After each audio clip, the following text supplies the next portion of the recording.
So we have learned relief under section 89 in respect of salary, bonus, ordinary recurring income.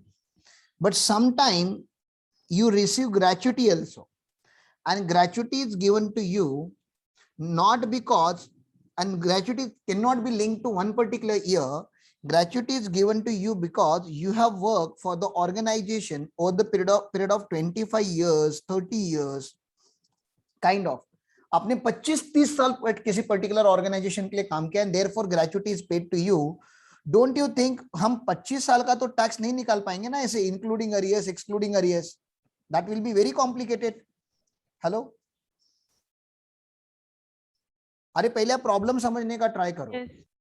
जैसे हमने किया वैसे gratuity के लिए हम नहीं कर सकते यार. अभी सैलरी के लिए 25 इयर्स का कौन करेगा, इंक्लूडिंग अरियर्स, एक्सक्लूडिंग अरियर्स, और कितना डेटा कंज्यूम करना पड़ेगा, कितना डेटा यूज करना पड़ेगा. 25 साल ईयर्स का आपका सैलरी का डेटा, 25 इयर्स का इनकम का डेटा, सेल्स का डेटा, टैक्स स्लैब का डेटा, इतना कॉम्प्लिकेटेड नहीं कर सकते.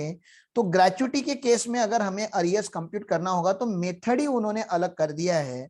उन्होंने बोला जितना भी आपका ग्रेच्युटी टैक्सेबल हो जाता है, टैक्सेबल ग्रेच्युटी रिसीव आपने जितने भी रिसीव किया हुआ है, जो भी आपने अमाउंट रिसीव किया है, मानो कि ये 3 सालों में अक्रू हुआ था, तो डिवाइड बाय 3 कर देना, तो ये ग्रेच्युटी आ जाएगा 1/3 फॉर ईच प्रीवियस ईयर. तुमको समझ रहा है मैंने क्या बोला? मानो कि ग्रेच्युटी 3 साल से लिंक में आ रहा है. ग्रेच्युटी तो मिला आपको करंट ईयर में, लेकिन पास्ट में कितने साल से लिंक है सर? 25, 30, 40 साल, कितना भी हो सकता है. तो हमें मानना है कि ये 3 ही साल का ग्रेच्युटी है. ये ग्रेच्युटी जो था ना 3 ही साल के लिए लिंक था, और 3 ही साल की सर्विस के लिए मुझे ये ग्रेच्युटी मिला, ऐसे माना जाता है यहाँ पे, क्योंकि कैलकुलेशन ईजी हो जाए.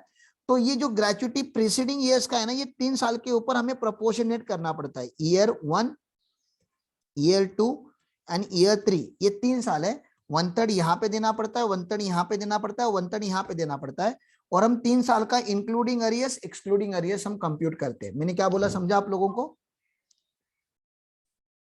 हाँ. करंट ईयर का जैसा आप करंट ईयर का करते हो वैसा करने का, इंक्लूडिंग अरियर्स, एक्सक्लूडिंग अरियर्स. मैं पास्ट ईयर बता रहा हूं, पास्ट 25 इयर्स का हम नहीं कर पाएंगे, तो हमें खाली 3 ही साल का करना होता है. मैंने थियोरेटिकली बोल दिया, लेकिन प्रैक्टिकली मैं अभी आपको बता देता हूं. ये जो फॉर्मूला मैं बताने का ट्राई कर रहा हूं आपको, ये तभी लग सकता है when you have work over a period of 15 years. मतलब आपका जो एम्प्लॉयमेंट पीरियड था that was greater than 15 years, तो ही ये सारे स्टेप लगते हैं. स्टेप 1 देखो उन्होंने क्या बोला है. Calculate the total income and tax liability considering the taxable gratuity for the relevant year.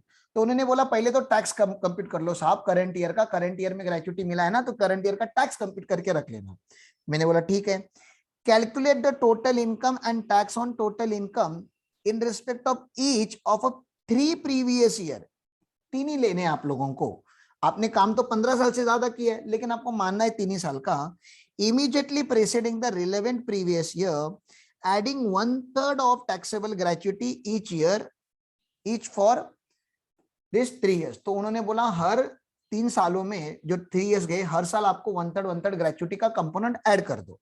Okay, वो भी कर लिया सर. फिर उन्होंने बोला एक काम करो, इंक्लूडिंग अरियर्स, एक्सक्लूडिंग अरियर्स करने से अच्छा है आप एक काम करो, आप करंट ईयर का भी एवरेज रेट ऑफ टैक्स निकालो और पास्ट 3 इयर्स का भी एवरेज रेट ऑफ टैक्स निकालो. मैंने बोला ठीक है, एवरेज रेट ऑफ टैक्स निकाल लूंगा. एवरेज रेट ऑफ टैक्स का मतलब क्या होता है, जो आपका टैक्स अमाउंट होता है divide by total income into 100. उन्होंने बोला वो कर लेना. Calculate average rate of tax of 3 years, इसी फॉर्मूला को लगा के 3 साल का एवरेज रेट ऑफ टैक्स निकाल लेना. Calculate the tax on taxable gratuity by applying the average rate of tax of the relevant previous year.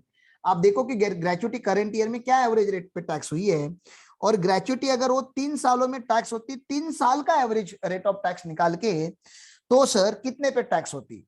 तो average rate of tax of the current year on gratuity, average rate of tax of 3 years on the gratuity, whichever is lower ले लो. चलो मैंने whichever is lower नहीं, उन दोनों का difference ले लो, वो आपका रिलीफ मिल जाएगा. उतना आपने ज्यादा टैक्स भरा है ऑन एन एवरेज, ऐसी बात यहाँ पे की गई है. मैंने बोल तो दिया, लेकिन शायद आपको समझ में नहीं आया होगा, ऐसे मैं मानता हूं. तो मैं इलस्ट्रेशन के थ्रू एक्सप्लेन करने का ट्राई करता हूं. During the previous year, Shri Prajapati received from his employer 2 lakh as a gratuity, out of which 1,10,000 is exempt. तो टैक्सेबल कितना हो गया? टैक्सेबल ग्रेच्युटी बता दो प्लीज. थोड़ा आपका इन्वॉल्वमेंट करो प्लीज. 2 लाख रिसीव किया था, 1,10,000 एग्जाम्प्ट हो गया, तो टैक्सेबल कितना हो गया? 90,000। 90,000। तो 90,000 करंट ईयर के इनकम में ऐड होगा। बेसिक सैलरी उन्होंने दिया है, बोलो स्टैंडर्ड डिडक्शन नहीं दिया ना इन्होंने यहाँ पे अभी। ये आपका इंस्टेंट के साथ गेम खेल रहा है, बेसिक सैलरी बोला है, टैक्सेबल सैलरी नहीं बोला है, तो आपको स्टैंडर्ड डिडक्शन माइनस करना पड़ेगा ना। यस। स्टैंडर्ड डिडक्शन माइनस करना पड़ेगा। Income from house property compute करके दिया है उन्होंने। तो पहले तो करंट ईयर का इनकम कंप्यूट करते, 346 प्लस 90,000 माइनस 50,000। सैलरी हेड में कितना टैक्स आएगा? 346 प्लस 90,000 माइनस 50,000। सैलरी हेड का 486 आ रहा है, प्लस 1,16,000, 6,02,000 आ रहा है। 6,02,000 के ऊपर टैक्स कंप्यूट कर पाओगे क्या आप? एज वगैरह कुछ बोला नहीं, मान लो नॉर्मल सिटीजन है। माइनस 5 लाख कर देता हूं तो 1,02,000 आता है। 1,02,000 का 20% करूंगा तो 20,400 आता है, प्लस 12,500, 32,900 ऐसा कुछ आ रहा है क्या?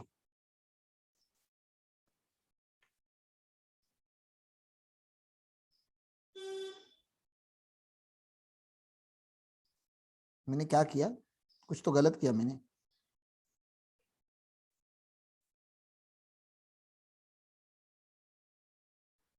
ये देखो 3,46,000 ये मेरा बेसिक सैलरी है, 3,46,000, ठीक है ना। उसमें प्लस मुझे करना पड़ा टैक्सेबल ग्रेच्युटी। टैक्सेबल ग्रेच्युटी कैसे आया? 2 lakh plus minus 1.1 lakh minus करूंगा तो 90,000, प्लस 90,000 उसमें वो भी ऐड हो गया, 346 हो गया। हाँ 346 में से माइनस मैंने किया 50,000। हाँ ये मेरा नंबर गलत हो गया था, मैंने माइनस नहीं प्लस कर दिया। 50,000 माइनस हो गया तो 386 आ गया था। 386 में मुझे income from house property add करना है 1,16,000, तो 5,02,000 आ रहा है मेरा टोटल इनकम। ये मेरा चैप्टर 6 का कोई डिडक्शन नहीं है। 5,02,000 के ऊपर टैक्स निकाल लोगे प्लीज। 2,000 इंटू 20%, 400 प्लस 12,500, 12,900 हो रहा है। 12,900 आ गया सबका? यस। हाँ प्लस 4% कर दो, प्लस 4%,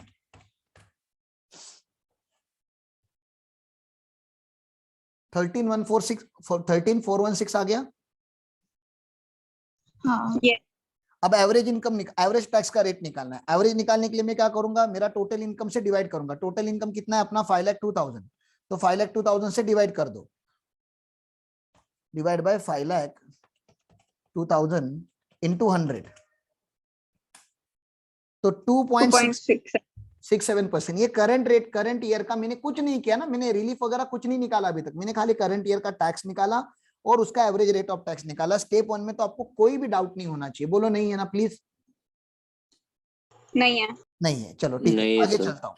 अभी मुझे पास्ट ईयर का इनकम उन्होंने दिया है 2,75,000, 1,70,000, 65,000। अच्छा 65,000 इनकम फ्रॉम सैलरी दिया है और 65,000 हाउस प्रॉपर्टी का लॉस भी दिया है। ये सेट ऑफ हो जाता है आपको, अगर थोड़ा बहुत जनरल नॉलेज होगा तो हाउस प्रॉपर्टी का लॉस सैलरी के सामने सेट ऑफ हो जाता है। ओके, तो इन्होंने फिर यहाँ पे अलग अलग इनकम दिया है, मुझे अलग अलग ईयर का इनकम कंसिडर करना है। 275, 170, 65। ओके, और उसमें ये वाला स्टेप आपको जोड़ना आना चाहिए, ये बहुत इंपॉर्टेंट स्टेप है। ये देखो ये वाला स्टेप, इसमें 30,000 30,000 30,000 ऐड किया। ये समझे ये 30,000 कहां से आया हुआ है?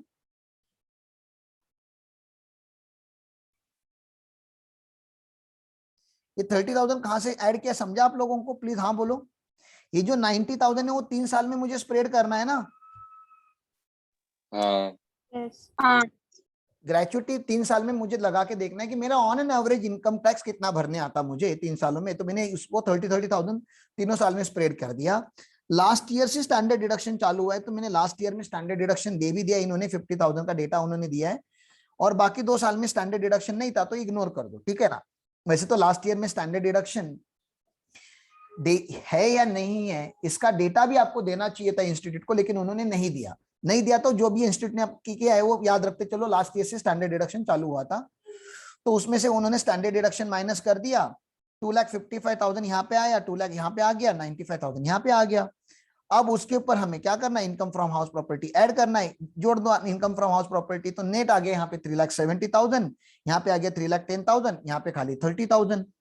सर 30,000 के ऊपर तो टैक्स लगेगा नहीं, 270 के ऊपर टैक्स लगाने के लिए आपको पास्ट का स्लैब रेट देना चाहिए उनको, जो क्वेश्चन में दिया होगा, यहाँ पे नहीं दिया, यहाँ पे उन्होंने डायरेक्टली अप्लाई कर दिया है। सर अप्लाई कैसे किया, देखो 370 के ऊपर माइनस कर दो 2,50,000, तो 1,20,000 आता है, बरोबर ना। 370 में से 250 निकाल दो तो 1,20,000, 1,20,000 इंटू 5% कर दो तो ये 6,000 आ गया आपको। जल्दी बोलो। Yes. 250 निकाल दिया, खाली 120 के ऊपर टैक्स निकाला हुआ है।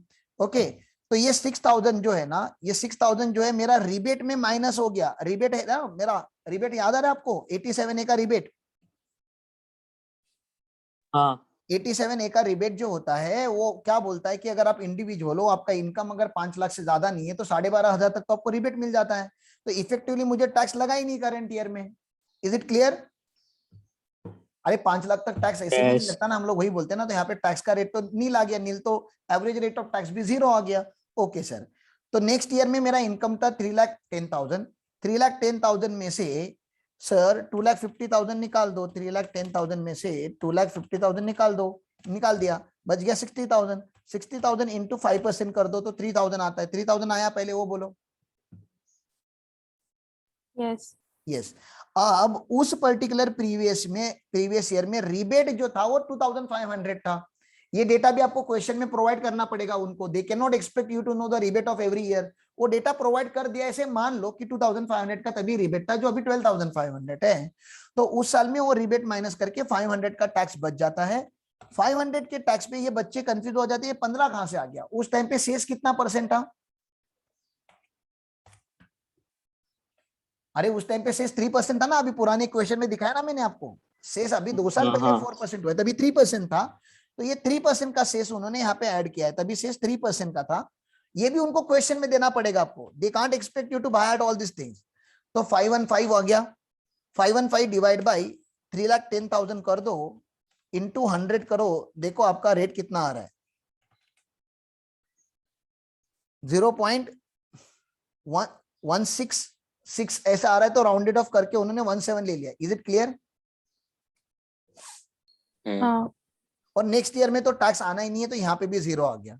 तो 0.17 ले लो कैलसी पे और डिवाइड बाय 3 करो, तो एवरेज रेट 3 साल का आ रहा है 0.06%। 0.06%, इतना कम टैक्स इफेक्टिव आ रहा है। बोलो ये भी क्लियर है? Yes sir. ठीक है ना। अब मैं क्या बता रहा हूं गवर्नमेंट को, सुनो। अगर ग्रेचुइटी मुझे हर साल मिलता तो ऑन एन एवरेज 0.06% का ही टैक्स मुझे लगता। आपने करंट ईयर में मुझे ग्रेचुइटी दिया करके 2.6% के रेट पे ग्रेचुइटी टैक्स हुआ है। तो ग्रेचुइटी कितना मिला मुझे टैक्सेबल? 90,000। तो एक बार 90,000 के ऊपर ये वाला रेट लगाने का, एक बार 90,000 के ऊपर ये वाला रेट लगाने का। मैंने क्या बोला, समझा आपको?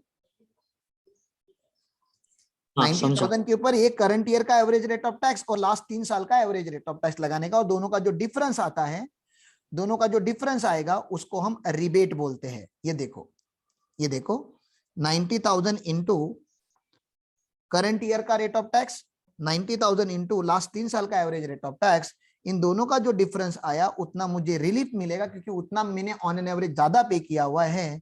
तो जो नेट मेरा हो जाएगा राउंडिंग ऑफ करके, उतना ही मुझे टैक्स गवर्नमेंट को देना पड़ेगा। अगेन आपको एक बार तो ये क्वेश्चन सॉल्व करना पड़ेगा घर पे, तभी आपको ये समझेगा। सीए स्टूडेंट नहीं भी करेंगे चलेगा, अपने मॉड्यूल में ये नहीं है, लेकिन सीएमए के मॉड्यूल में इन्होंने डेडिकेटली दिया तो मैंने पढ़ा दिया। सर ये तो आपने बता दिया कि अगर मैंने 15 साल से ज्यादा काम किया होगा, तो मैंने अगर लेस देन 15 ईयर्स काम किया है तो सर लेस देन 15 ईयर्स काम किया है तो कम से कम आपने मोर देन 5 ईयर्स करना चाहिए। मोर देन 5 ईयर्स और लेस देन 15 ईयर्स किया होगा तो भी आपको रिलीफ मिल जाएगा 89 का। और वहां पे खाली एक ही चीज चेंज हो जाता है, एवरेज रेट ऑफ टैक्स जहां पे हमें 3 साल का लिया था वहां पे 2 साल का लेना पड़ता है। समझा आपको क्या चेंज हो जाएगा यहाँ पे? जो अभी 3 साल का एवरेज लिया वो 2 साल का लेना पड़ता है। एकदम सिंपल, ठीक है ना। फिर आप बोलोगे सर 5 ईयर से भी कम काम किया होगा तो नालायक, पहले तो तेरे को ग्रेचुइटी मिलना नहीं चाहिए। 5 साल से कम काम किया, ग्रेचुइटी मांगा है, पहले तो शर्म आनी चाहिए। और भले ग्रेचुइटी मिल भी अगर गया होगा तो गवर्नमेंट बोलता है हम रिलीफ थोड़ी ना क्या देंगे आपको, हम रिलीफ नहीं देंगे आपको। Is it clear? Yes sir. ठीक है, तो ये बात यहाँ पे हो गई।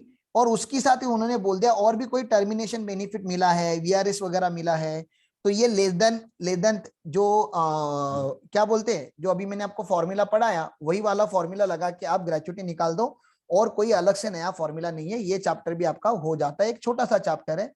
तो मैंने क्या बोलते हैं अपना ग्रेच्युटी का भी आपके मॉड्यूल से पढ़ा दिया और सैलरी का भी आपके मॉड्यूल से पढ़ा दिया और सीए मॉड्यूल का भी मैंने क्वेश्चन कर लिया। उसमें कुछ भी डाउट है तो मैं आपको 5 मिनट का टाइम दे रहा हूं, पूछ लो मुझे प्लीज।